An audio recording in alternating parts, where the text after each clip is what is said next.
महाराज जी कहते हैं कि सन्मुख होए जीव मोहि जवहीं जन्म कोटि नासहीं तबहीं। महाराज जी आप श्री कहते हैं कि नाम जप करते रहें, तो महाराज जी सन्मुख होने का अर्थ क्या है और कैसे होए सन्मुख?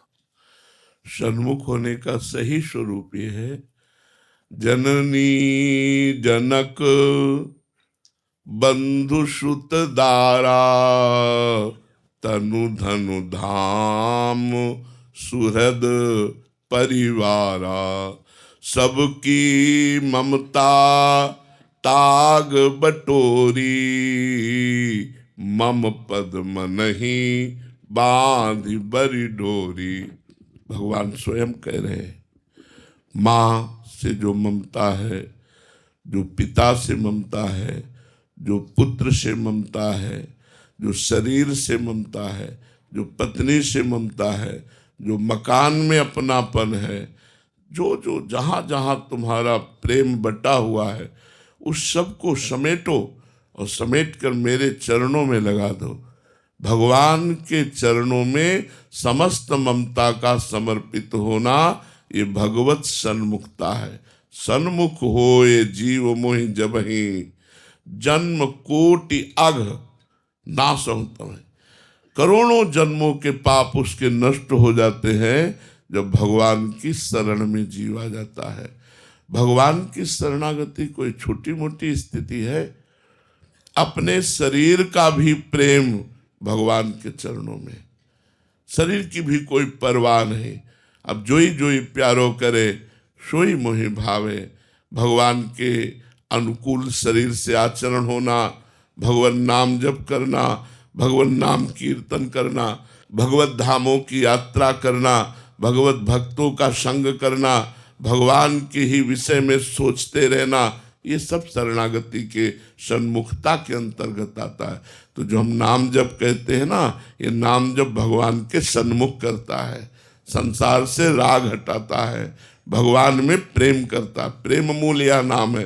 तो जब भगवान से प्रेम हुआ तो हम भगवान के सन्मुख हो गए। अभी हम भगवान से विमुख हैं। यदि हमारा शरीर से प्रेम है, संसार के व्यक्ति वस्तु पदार्थ से ममता है, कामना है, आशा है, भोग वासना है, तो हम भगवान से विमुख हुए ना। तो भगवान के सन्मुख नाम ही कराएगा। जितना नाम जप करोगे उतना निर्विकार होते जाओगे, उतना पवित्र होते जाओगे, उतने भगवान में प्रेम बढ़ता जाएगा।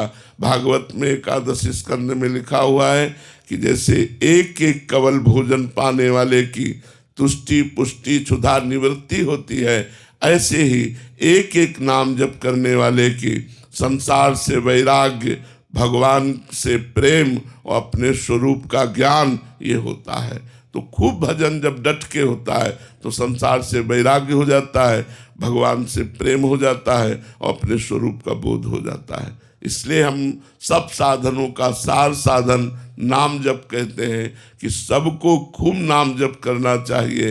यदि नाम जप है तो तुम्हारे पाप नष्ट होंगे, तुम्हें सुख प्राप्त होगा, भगवान की सन्मुखता मिलेगी, तुम्हें भगवत प्राप्ति होगी। राधा जी बेंगलोर से।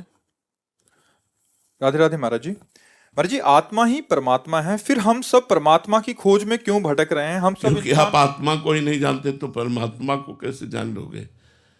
केवल बातें बनाने से थोड़ी समझ में आएगा कि आत्मा ही परमात्मा। जब तक कोई साधना नहीं करेगा तब तक आत्मा को जान लोगे क्या? इतने लोग बैठे हैं, सब बताओ 3.5 हाथ के घर में रहते हो, ये घर है तुम्हारा, इसे घर कौन मानता है? सब अपना स्वरूप मानते हैं इसे, सब मैं मानते हैं इसे, और ये घर है। इस घर में वो परमात्मा विराजमान है। 3.5 हाथ के शरीर में आप अपने से कब मिले? हमें उत्तर कोई दे दे। आप अपने से कब मिले? अपने से मिल लोगे तो परमात्मा से मिल लोगे। आत्मा ही परमात्मा है, परमात्मा ही आत्मा है। आत्मबोध जिसे हो गया वही मोक्ष को प्राप्त हो जाता है। जो आत्म साक्षात्कार कर लेता है वही भगवत साक्षात्कार की योग्यता प्राप्त कर लेता है। तो आत्मा को जानना कोई आप सरल काम समझते हो? ज्ञान मार्ग से ज्ञान के पंथ कृपान के धारा परत खगेश लगे नहीं बारा। जान लो आत्मा तो तुम ही हो, तत्त्वमसि, तुम ही हो वो जिसकी खोज करना है, किसी और की नहीं। तत्त्वमसि, तत्व ने वह त्वम माने तुम ही हो, तुम ही हो। करो, अभ्यास करो, साधना करो, इतना भजन करो कि स्थूल शरीर छूट जाए राग, सूक्ष्म शरीर का राग छूट जाए, कारण शरीर का राग छूट जाए, फिर अपने आप में स्थित हो जाए। यही तो ब्रह्माकार वृत्ति है। ब्रह्मविद ब्रह्म ही भवति, जो ब्रह्म को जान लेता है वही ब्रह्म स्वरूप हो जाता है। महाराज जी हमने सुन लिया और समझ भी लिया, तो अब समझ कहाँ समझ लिया, क्या समझ लिया? इतना हम बोले, क्या समझ लिया? कुछ नहीं। वही शीशा में जब देखोगे तो मैं यही दिखाई देगा, मैं यही, क्या समझ लिया? इससे राग हट गया तो अवधूत स्थिति प्राप्त हो जाएगी। ब्रह्मभूता प्रसन्नात्मा न शोचति न कांक्षति समा सर्वेषु भूतेषु मद भक्तिम लभते पराम। ज्ञान की चाहे जितनी बातें करें, स्थिति शरीर में ही रहती है। भूख लगती है तो प्राणों को लगती है कि आपको लगती है? प्राणों को लगती है, लेकिन आप व्याकुल हो जाते हैं। आपको उस समय ज्ञान रहता है कि प्राणों का धर्म है भूख प्यास, मेरा धर्म नहीं है। ये मैं नहीं देख रहा, देखने का नेत्रेंद्री का विषय है। सुन नहीं रहा, सुनने का श्रवणेंद्री का विषय है। मैं तो सबसे अलग हूं। कहाँ ज्ञान? ये राधा राधा जपो, राधा राधा, इसी से मंगल हो जाए। कलयुग केवल नाम आधारा। हम ऐसे नहीं बोल रहे, बहुत सब शास्त्रों का स्वाध्याय करके संत चरण रज से आप प्रभावित होकर जो संतों से सुना वो बोल रहे, खूब नाम जप करो, इसी से मंगल हो जाएगा। काजल जी उत्तराखंड से, राधे राधे महाराज जी। महाराज जी मौन रहकर साधना करने का क्या लाभ है? प्रभु कृपा कीजिए। बहुत कृपा होती है। जो मौन रहते हैं तो सबसे पहली बात तो ये होती कि हमसे कड़ुआ वचन नहीं निकलता। दूसरी बात होती हम किसी की निंदा नहीं करते। तीसरी बात, नाम जप में ज्यादा सहयोग मिलता है। जैसे हम आपसे बात कर रहे हैं तो अपने स्वभाववश हम नाम का धीमे धीमे से चिंतन भी कर रहे हैं, लेकिन स्पष्ट नाम जप नहीं हो रहा। इस समय स्पष्ट नाम जप नहीं हो रहा। हम स्वभाववश बार बार बीच में राधा राधा लाते हैं, बार बार लाते हैं, पर वो आनंद जो तैल धारावत होना चाहिए वो नहीं हो रहा, क्योंकि हम बातचीत कर रहे हैं। अब चल पड़ा, मौन हो जाए तो एक धारा बनती, एक तैल धारावत नाम जप का। और मौन है तो हम किसी की निंदा नहीं करते, किसी से कटु भाषण नहीं करते, बहुत बोलने का अवसर नहीं होता। बहुत प्रकार से हम बच जाते हैं मौन होकर के। भजन में बड़ी वृद्धि होती है। हमें लगता है कि 24 घंटे में अगर बराबर मौन रहने को न मिले तो 1-2 घंटे का अभ्यास जागृत में तो कर ही लेना चाहिए। सोने में तो सब मौन रहते हैं, नींद में तो सब मौन रहते हैं, लेकिन जागृत में 1-2 घंटे मौन का अभ्यास होना चाहिए। और वो अभ्यास प्रयोग करो जब कोई तुमसे गुस्सा कर रहा हो, तब तुम मौन जरूर धारण कर लो।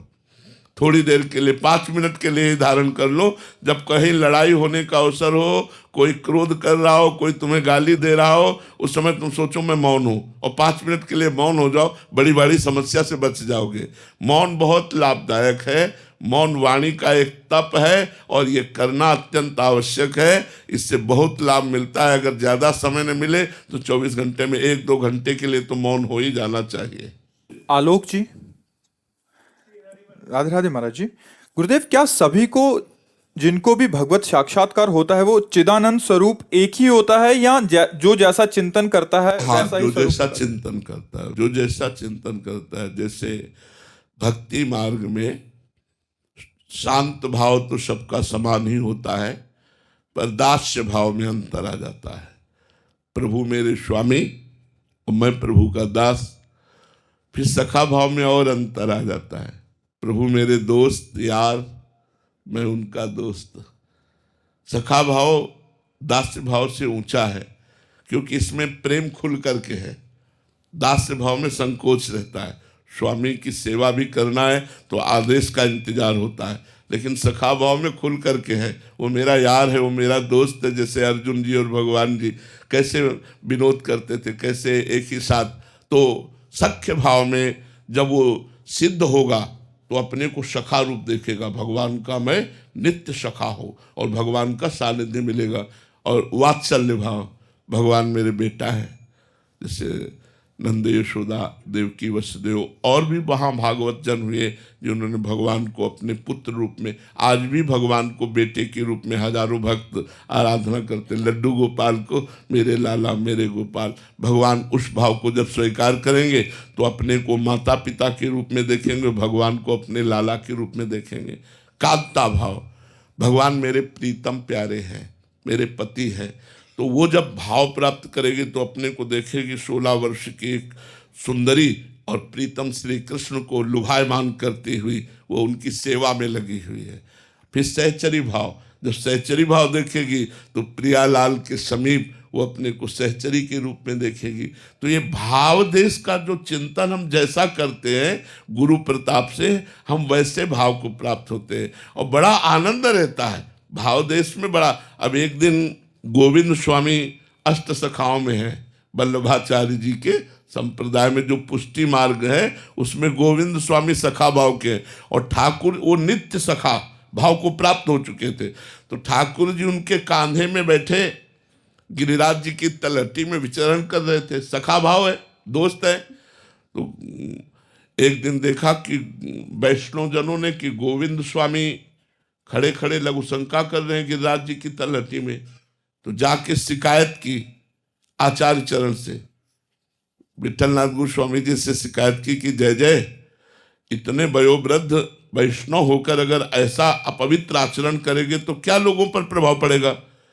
वो गिरिराज जी की तलहटी में खड़े होकर लघु शंका कर रहे थे। गिरिराज जी की तलहटी में लघु शंका थोड़ी की जाती है, और खड़े होकर थोड़ी लघु शंका कर, ये तो वैष्णव धर्म के विरुद्ध है।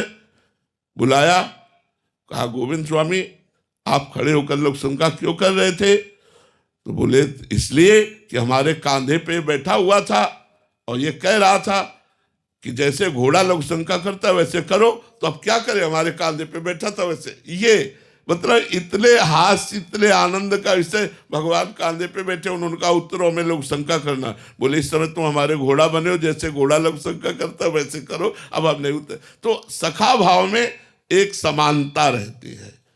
दास्य भाव में प्रभु मेरे स्वामी मैं सेवक, वात्सल्य भाव में प्रभु के प्रति अत्यंत दुलार, कांता भाव में प्रभु मेरे प्रीतम, और सहचरी भाव में प्रिया प्रीतम हमारे स्वामी और हम उनकी सेविका, हम उनकी दासी जो आठों पहर उनकी परिचर्या में लगी। तो अलग अलग चीज, लेकिन ज्ञान मार्ग में एक ही है, मोक्ष प्राप्ति।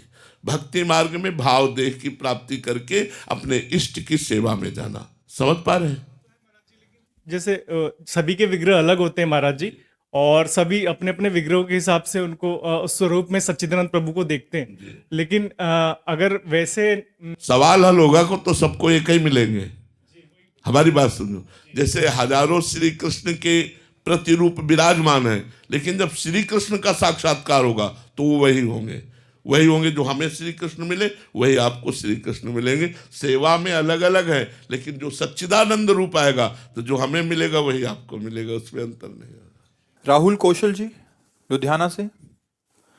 राधे राधे महाराज जी। महाराज जी, जब हम मंदिर में प्रभु के दर्शन कर रहे हों और उसी समय कोई संत भगवान मंदिर में दर्शन के लिए आए, तो हमें संत भगवान को देखकर उनके दर्शन करने चाहिए या अपने प्रभु के दर्शन करते रहना चाहिए? ऐसे किया जाता है बस दृष्टि, और जब मंदिर से निकले तो दौड़ के उनके चरणों में गिर पड़ा जाता है। शास्त्र आज्ञा करता है कि गुरु के सिवा मंदिर में भगवान के सामने किसी को भी प्रणाम नहीं करना चाहिए, ऐसा शास्त्र आज्ञा करता है। तो जैसे कोई संत भगवान आए, हमारी दृष्टि गई तो एक बार उनसे आंख मिलाया और ऐसे मानसिक ऐसे दंडवत की, वह प्रभु के दर्शन करने लगे, तो वो भी प्रसन्न हो जाएंगे, क्योंकि संतों को ये पता है बात। और जब प्रभु से अलग हटे तो तुरंत उनके चरणों में दंडवत प्रणाम करें, वो सब करें। लेकिन प्रभु के श्री विग्रह के सामने जब हम दर्शन कर रहे हो उस समय कोशिश करें कि हमारी दृष्टि ही कहीं न जाए, केवल प्रभु में रहे। और अगर दृष्टि चली गई कि पार्श्व में कोई संत है क्या, तो ऐसे नमस्कार किया और बस फिर दर्शन करने लगे। और जब मंदिर के बाहर गए तो, लेकिन गुरुदेव पधारे तो ऐसा नहीं होगा। गुरुदेव पधारे तो प्रभु की दृष्टि हटा करके हम गुरुदेव को साष्टांग, क्योंकि गुरुदेव को प्रभु से अधिक मानने के लिए आज्ञा की गई है। मोते अधिक गुरु ही जिए जानी, आदेश आया, मोते अधिक गुरु ही जिए जानी। प्रभु ने स्वयं कहा मेरे से भी अधिक बढ़ करके गुरुदेव को मानना चाहिए। तो गुरुदेव पधारे तो साक्षात उनकी फिर साष्टांग दंडवत करें, और संत भगवान और पधारे उनको दंडवत करके भगवान के दर्शन करते रहे, और जब प्रभु से अलग हटे तब उनके दंडवत कर रहे हैं। ऐसा हाँ, सर झुका देना, ऐसे ऐसे कर देना, ऐसे कर देना, ऐसे करके बस अपने दर्शन में लगे। तो संतों को ये सिद्धांत पता है। 32 सेवा अपराधों में एक अपराध ये है कि जब आप भगवान के दर्शन कर रहे हैं और कोई आया आपका रिश्तेदार, नातेदार, मित्र, और आप उनको मिलने, नेत्र हटा दिए, उनसे बात करने लगे, उनसे मिलने, ये सेवा अपराध लागू हो गया। तो हम केवल उस समय केवल प्रभु के दर्शन करें। अगर कोई संत महात्मा थे तो नेत्रों से मानसिक नमस्कार करके उनके दंडवत करते थे और फिर दर्शन में लगे रहते। सुभाष चंद्र जी, राधे राधे महाराज जी।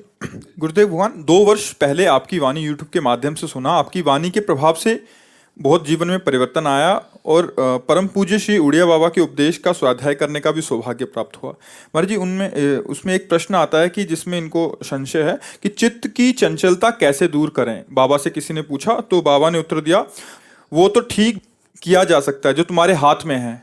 तुम्हारे हाथ में तो शरीर भी नहीं, फिर चित्त तो और भी दूर है। यदि हम चाहें कि शरीर को अनुकूल कर लें तो नहीं कर सकते। इस प्रकार चित्त को अनुकूल करने का कितना भी उपाय किया जाए वो अनुकूल नहीं हो सकता। बड़े बड़े योगी हजारों वर्षों इस ठीक करने में लगे रहते हैं। देखो, संतों की एक मौजमयी स्थिति होती है, और किस समय किस धरा पे बोल रहे हैं ये समझना बड़ा कठिन होता है। अगर चित्त ठीक ना किया जाता तो किसी को भगवत प्राप्ति ही ना होती। अगर चित्त ठीक ना होता तो कोई साधुता के मार्ग में चल ही नहीं सकता। अगर चित्त को सुधारा ना जाता तो भगवान ये आदेश ना करते, अभ्यास योग युक्तेन चेतसा नान्यगामिना। ऐसा अभ्यास करो कि तुम्हारा चित्त कहीं जाए ही ना, ऐसा भगवान ना बोलते। अब संतों की मौज होती। देखो, एक बार उड़िया बाबा के निजी सेवक ने प्रश्न किया, बाबा वो हमको रोज गाली देता है। जब मैं घर से निकलता हूं तो रोज दरवाजे पर खड़े होकर ऐसा बोलता है कि अब क्या बताऊं। बाबा से बोले। बाबा ने देखा ये तो बड़े गुस्सा। बाबा आपके सामने प्रण करता हूं अगर कल उसने बोला। बाबा ने कहा रुको रुको रुको, संतों की लीला। अरे वो तो मर जाएगा बेटा, वो मर जाएगा। बड़ा प्रसन्न हुआ वो। बोले तुम मत मारना, वो मर जाएगा। बोले बाबा कब मर जाएगा? बोले 6 महीना लगेंगे, 6 महीना मर जाएगा। बड़ा प्रसन्न हुआ। अब वो रोज बोलता, अब वो रोज देख के मुस्कुरा देता। 6 महीना हो गए। उड़िया बाबा से कहा, बाबा वो मरा नहीं। बोले कौन? बोले जो हमें गाली देता था। बोले तुम्हारा द्वेष मर गया? बोले हाँ वो तो मर गया बाबा। वो बोले उसी को तो बोल रहे थे कि 6 महीना में मर जाएगा। अब संतों की बात समझना थोड़ा कठिन है। अगर हम संतों के हृदय की बात को समझ पाए। अच्छा, संतों की भाव दशा होती है। किसी किसी भाव दशा में वो कुछ ऐसा बोलते हैं जो वेद और शास्त्रों से भी बढ़कर के होता है, परे होता है, हम समझ नहीं पाते हैं। तो जैसे कहा कि तुम शरीर को अनुकूल नहीं कर सकते, चित्त को क्या क्या अनुकूल कर सकते हो? हजारों हजारों जन्म ऋषि मुनि लगा देते हैं तब भी उनका चित्त अनुकूल नहीं हो। इसका मतलब वो उस एक भावधारा में बाबा बोल रहे हैं। अगर चित्त को सुधारा न जा सकता तो कोई चित्तचोर को प्राप्त ही न कर पाता। अगर चित्त को सुधारा न जा सकता तो ये साधना वर्णन ही ना होती। भगवान स्वयं आदेश करते हैं, अभ्यास योग युक्तेन चेतसा नान्यगामिना अनन्यश्चिन्तयन्तो माम अनन्य चेता सततम। भगवान आदेश करते। अगर सुधारा न जा सकता तो भगवान आदेश क्यों करते? इसका मतलब सुधारा जा सकता है, आप प्रयासरत रहिए। महापुरुष किस दशा में बोल रहे हैं ये कुछ पता नहीं। मतलब आप सच्ची मानो संत महापुरुषों की बातों को समझ पाना बड़ा कठिन है। इसीलिए सिद्ध पुरुषों की सेवा की जाती है, उनकी कृपा प्रसाद से उनकी बातें समझ में आती। नहीं, कभी कभी ऐसी बातें बोलते हैं जो इस लोक से परे की बातें बोलते हैं। तो बाबा की बात असत्य नहीं है। वो बाबा किस भावधारा में बोल रहे हैं, लेकिन चित्त को सुधारा जा सकता है, ये पक्की बात है। अगर न सुधरता तो किसी भी पापी को भगवत प्राप्ति ना होती। समझ पा रहे आप? किंजल जी कनाडा से, राधे राधे महाराज जी। महाराज जी हम विदेश में रहते हैं और आपकी कृपा से आपके बताए मार्ग पर चलने का प्रयास भी कर रहे हैं। महाराज जी हमें समझना चाहते हैं कि प्रारब्ध कर्म और क्रियामान कर्म में क्या अंतर है। क्या हमारे वर्तमान के कर्म क्रियामान कर्म प्रारब्ध पर असर डालते हैं? प्रारब्ध कर्म वो होता है जो हमारे शरीर के रचने के समय रच गया है। उसमें दो प्रारब्ध कर्म होते हैं, एक शुभ होता है, एक अशुभ होता है। जो शुभ होता है वो सुख प्रदान करता है, जो अशुभ होता है वो दुख प्रदान करता है। जो शुभ होता है वो सफलता दिलाता है वर्तमान में, जो अशुभ होता है वो असफलता दिलाता है वर्तमान में। अब जो हम वर्तमान में जैसे व्यापार है, पढ़ाई है, नौकरी, जिसके लिए भी हम प्रयास कर रहे हैं लेकिन हम असफल हो रहे हैं, ये प्रारब्ध भोग है। आपने बहुत प्रयास किया पढ़ाई में लेकिन आप फेल हो गए। आपने खेल में बहुत प्रयास किया, दूसरा कम प्रयास वाला निकल गया लेकिन आप फेल हो गए, ये आपका प्रारब्ध भोग है। अगर क्रियमाण आपका बराबर, आप निराश ना हो तो आप पास हो जाएंगे। आप बराबर प्रयास करते रहे तो प्रारब्ध एक बार गिराएगा, दो बार गिराने का होगा, लेकिन तीसरी बार तो हम पास हो जाएंगे। लेकिन एक बार में ही आदमी निराश हो जाता है। इसीलिए हम सत्संग करें जिससे हम निराशा को अपने अंदर ना आने दें। हम अविनाशी भगवान के अंश हैं, आज नहीं तो कल, कल नहीं तो परसों हम सफलता प्राप्त ही कर लेंगे। और आप ये निश्चित समझो सफलता हमको मिलेगी यदि हम प्रयासरत रहे, क्रियमाण हमारा जोर कर रहा तो सफलता मिलेगी। एक महात्मा नए साधक साधना में भगवत प्राप्ति के लिए निकले। उन्होंने 20 वर्ष साधना की और किसी स्त्री के संग में वो आकर भ्रष्ट हो गए। उन्होंने विचार किया अब क्या होगा मुझे, अब मुझे कर लेनी चाहिए। वो जंगल में करने के लिए एक पेड़ के नीचे बैठे, विचार करने लगे क्या करने से भगवत प्राप्ति हो जाएगी। अब वो इसी संशय के झूले में झूल रहे थे कि अचानक दृष्टि पड़ी एक चीते पर। वो चीता पेड़ में चढ़ रहा था, चढ़ने की कोशिश करता फिर गिर जाता, फिर चढ़ रहा था फिर गिर जाता, फिर चढ़ रहा था फिर गिर जाता, फिर देखा वो धीरे से चढ़ गया। उन्होंने कहा ये भगवान ने मुझे शिक्षा दी, मैं परमार्थ की चढ़ाई पर चढ़ रहा था, गिर गया, अब मुझे फिर प्रयास करना चाहिए। और वो प्रयास किए और भगवत प्राप्त हो गए। तो हम कभी असफलता में निराश न हो जाएं, उदास ना हो जाएं, हम भगवान का भरोसा रखें और अपना जो क्रियमाण है उसे और तीव्र करें और हम आगे निकल जाएं, हम सफलता प्राप्त कर लें। इसलिए हमें निराश नहीं होना। किसका प्रश्न था, आप समझ पाए? जी तरुण स्वामी जी, राधे राधे महाराज जी। महाराज जी कभी कभी खुद पर संदेह होता है कि मेरी शरणागति अपने गुरुदेव और इष्ट के प्रति पूर्ण रूप से है भी है। खुद पर संदेह हो जाए तो कोई बात नहीं, लेकिन गुरु के द्वारा कराई हुई शरणागति पर तो संदेह नहीं होना चाहिए। हम तो संदेह युक्त ही हैं, पता नहीं कहाँ खड़े हो जाए, क्या पकड़ लें, क्या छोड़ दें, क्या कर बैठे, अज्ञानी बालक की तरह हम हैं। लेकिन हमारे गुरुदेव ने हमको प्रियालाल की शरणागति दिलाई है, इस पर तो मुझे दृढ़ विश्वास होना चाहिए कि हमारी तो कच्ची लेकिन गुरुदेव की तो पक्की।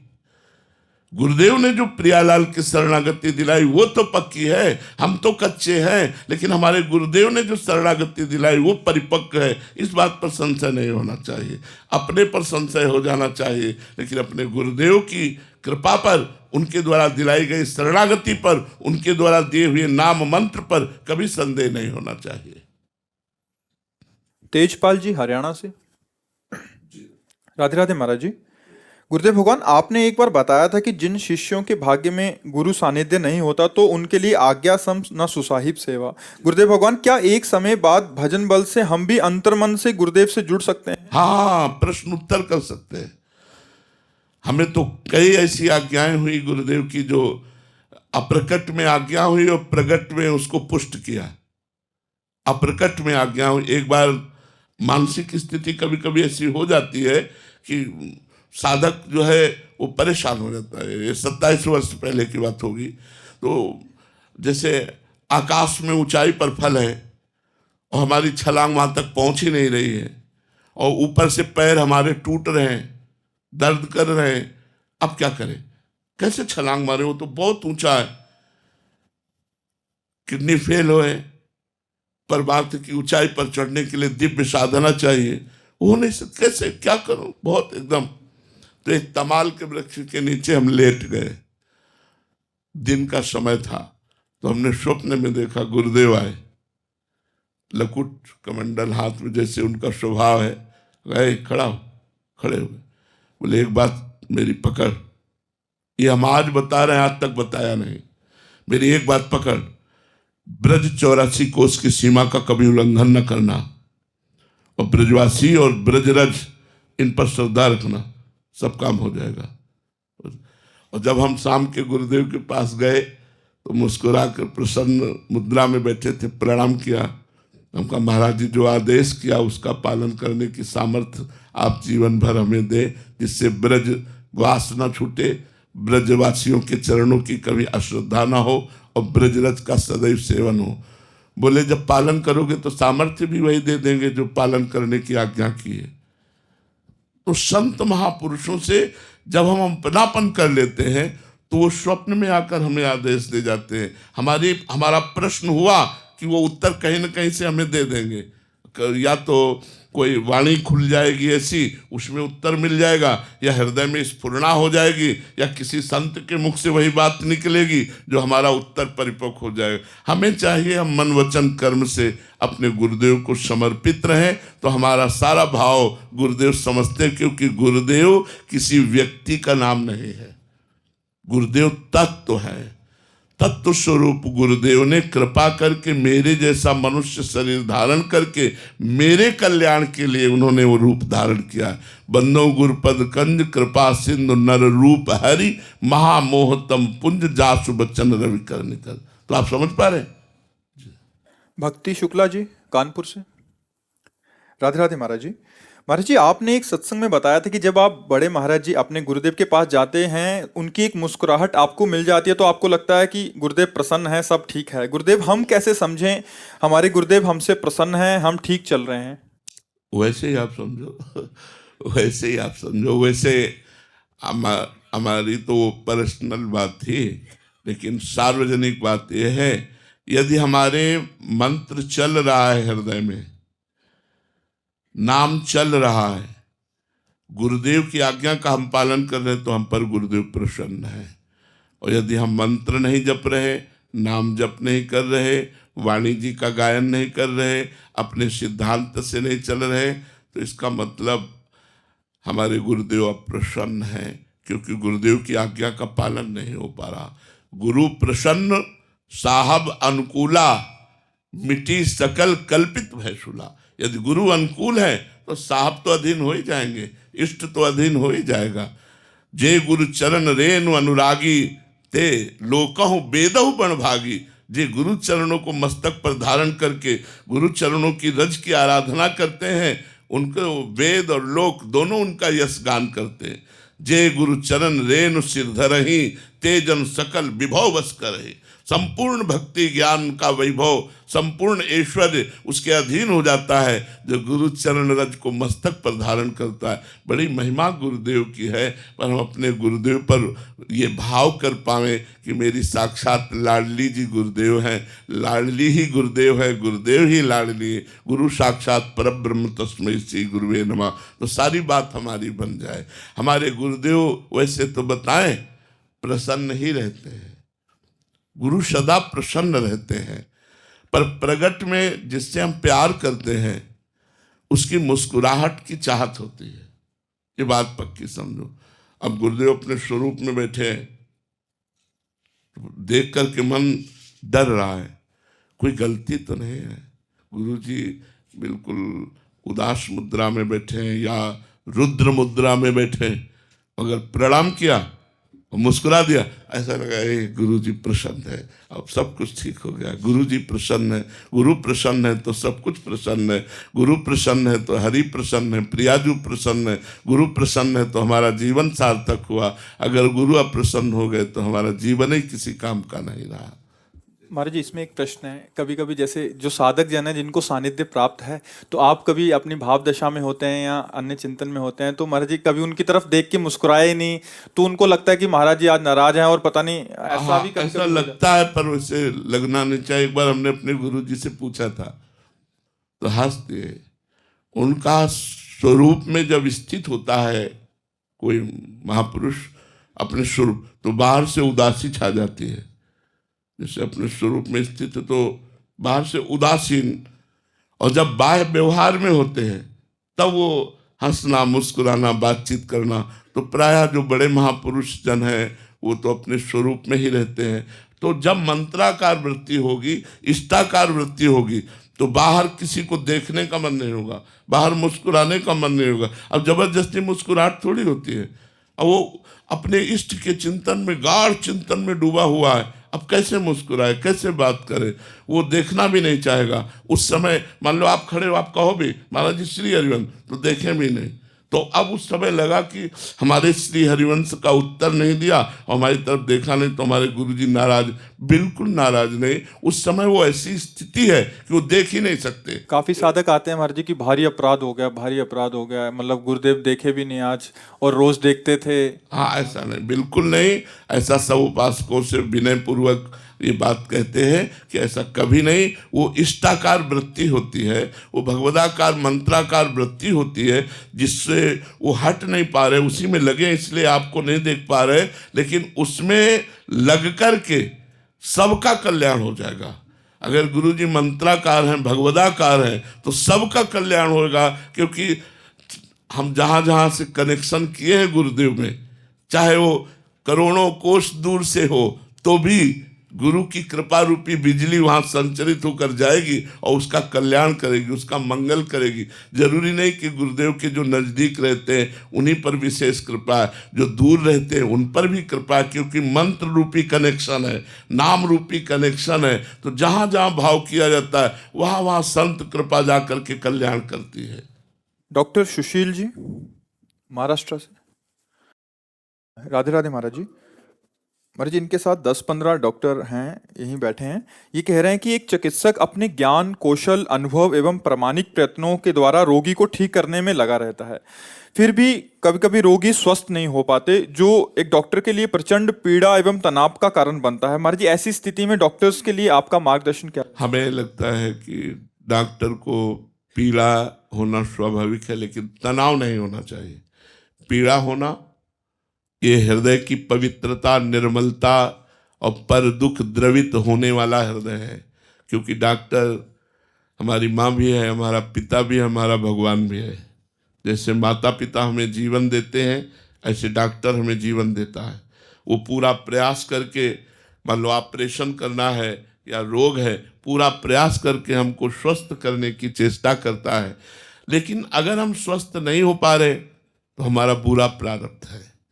बुरा प्रारब्ध जो हमें दुख भोगाने आया है वो हमें दुख भोगाएगा। अब उसमें डॉक्टर सफल नहीं हो सकता, वो अपना पूरा प्रयास करेगा, लेकिन उसको परिणाम में असफलता मिलेगी, क्योंकि उस मरीज का बुरा प्रारब्ध है।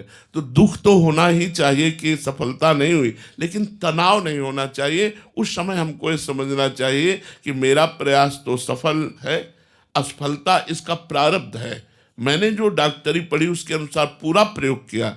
तो हमें लगता है कि डॉक्टर अपना प्रयास कर सकता है।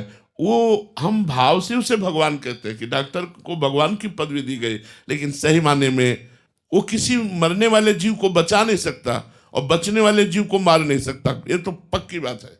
उत्पत्तिम च विनाशम च भूतानामा गतिम गतिम वेति विद्याम अविद्याम षष्ठारो भगवान इति। जो उत्पत्ति करता है, जो विनाश करता है, जो गति और अगति, जो विद्या और अविद्या की रचना करता है, उसे भगवान कहते हैं। तो किसी की उत्पत्ति और विनाश का कारण भगवान होते हैं। निमित्त कोई बन जाए, और अगर मरना नहीं है तो कोई मार नहीं सकता, और नहीं मरना वाला सफलता में आता है। फिर हम खुशी होते हैं कि हम सब, और मरना है, अब हम लाख उपाय कर रहे हैं और वो मर जाता है तो हम असफल हो जाते हैं। तो दुख तो होना चाहिए, लेकिन तनाव नहीं होना चाहिए, क्योंकि उस मरीज का प्रारब्ध भोग है, उस मरीज को भोगना है दुख, इसलिए ऐसा। उसकी आयु समाप्त हो गई तो बचा नहीं सकते, उसको और दुख भोगना है तो आप अच्छी दवा देंगे फिर भी उसे दुख भोगना ही पड़ेगा, क्योंकि प्रारब्ध भोग है। हमें क्या क्या सावधानियां रखनी चाहिए डॉक्टर के? हमारा क्या कर्तव्य है हमारा? वैसे प्रवीण डॉक्टर अपने कर्तव्य को अच्छी तरह से जानते हैं और निर्वाह भी करते हैं। हम कुछ डॉक्टरों की बात नहीं कहते जो प्रमाद स्थिति से केवल धन कमाने का उद्देश्य रखते हैं, उनसे तो गलतियां होना स्वाभाविक हो सकता है, लेकिन जिन्होंने अपनी डॉक्टरी को धर्म माना है और अपनी डॉक्टरी को पूजा माना है, वो कभी डॉक्टर प्रमाद कर ही नहीं सकते, क्योंकि उनको ऐसी शिक्षा मिलती है, उनका ऐसा स्वभाव बन जाता है कि वो मरीज के लिए कितना भी अपने को कष्ट हो, वो अपने को कष्ट ना देखकर, मान लो अब छुट्टी होने जा रही है, बहुत थक गए, लेकिन कोई सीरियस मरीज आ जाता है, वो तुरंत तत्काल लगते हैं। जिनका उद्देश्य धन कमाना है उनसे तो त्रुटि होने की संभावना है, लेकिन जिनका उद्देश्य डॉक्टरी उनका धर्म है, डॉक्टरी उनकी पूजा है और समाज को सुख पहुंचाना है, उनको तो सिखाने की जरूरत ही नहीं कि तुम्हें क्या सावधानियां रखनी, वो खुद इतने परफेक्ट और सावधान रखते हैं। पर हम प्रार्थना करते हैं, पहली सावधानी वचन की। हम डॉक्टर हैं, हमारे वचनों पर मरीज बहुत विश्वास करता है। कोई बहुत सीरियस है, आप बड़े मीठे वचन से सहानुभूति के साथ बोले, अच्छा ये तो कोई खास बात नहीं, ऐसा तो हमने सैकड़ों ऑपरेशन किए और बिल्कुल सफल ऑपरेशन हो गया है, और आपको जो रोग है बिल्कुल ठीक हो जाएगा, आपको कोई परेशान। ये पहली औषधि हुई, वो मरीज को साहस हुआ, ढांढस बंधा। और दूसरी बात, उसके सीरियस रोग को हम उनके किसी जन को बताएं, सीधे मरीज को ना बताएं। कोशिश करें कि हम अगर कोई उनका जन है तो उनको बताएं, मरीज को बिल्कुल पता नहीं चलना चाहिए। तो अगर वो पता चलता है तो वो बहुत हताश, निराश, उदास हो जाएगा, और हमारी दवाएं जब चलें और वो स्वस्थता की तरफ वो फिर पता चले तो कोई बात नहीं, तत्काल हम सूचना उसको ना दें। प्रार्थना है, क्योंकि वो मरीज निराश हो जाएगा। तो सबसे बड़ी होता है विश्वास और आशा की बात। अगर आशा और विश्वास दृढ़ हो गया डॉक्टर की तो दवा काम करेगी, और निराशा हो गया, विश्वास टूट गया तो चाहे जितनी बड़ी दवा हो काम नहीं करेगी। डॉक्टर से ज्यादा उसके वचनों पर, उसके विश्वास पर हमारा रोग आधारित है। अगर हम विश्वास कर लिया तो हमें पहले वचन के द्वारा उसे विश्वास दिलाना है, और दूसरे उसकी रक्षा के लिए जितना हमको ज्ञान है वो प्रयास करना है। तीसरे, हमको दुख तो होना चाहिए लेकिन तनाव नहीं होना चाहिए, हमें मानसिक बिल्कुल फ्री रहना चाहिए।